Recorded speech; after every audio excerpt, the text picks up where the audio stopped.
with our vinyl siding corner cap. This is the blank you will receive. Has a notch here, the bottom notch is there. All you're going to need is a set of hand seamers.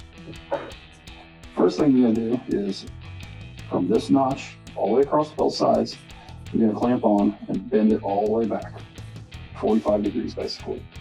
What you're going to end up with is a piece that looks like this. Has a nice tight bend right here at the top. And the reason for that top bend is so that it locks into the siding once you put it in. So now we're going to move to the bottom, which we're going to line up from this point to this point, straight across. It will intersect here in the middle. And you're going to bend it the opposite direction. So this one will come this way, this one's going to go this way. You're going to end up with is this.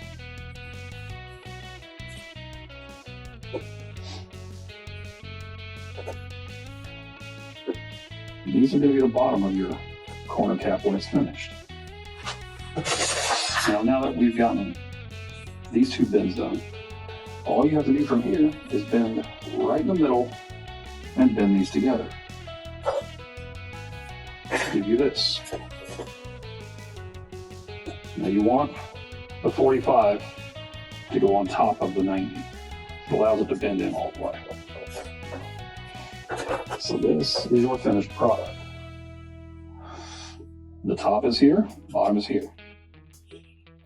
When you get to your vinyl siding corner, it will line up like so and push in. Once it is pressure fit in, this is what you end up with. It is locked in place with that 45 that you first put in on the top lip, and it blocks off access for all kinds of critters and insects.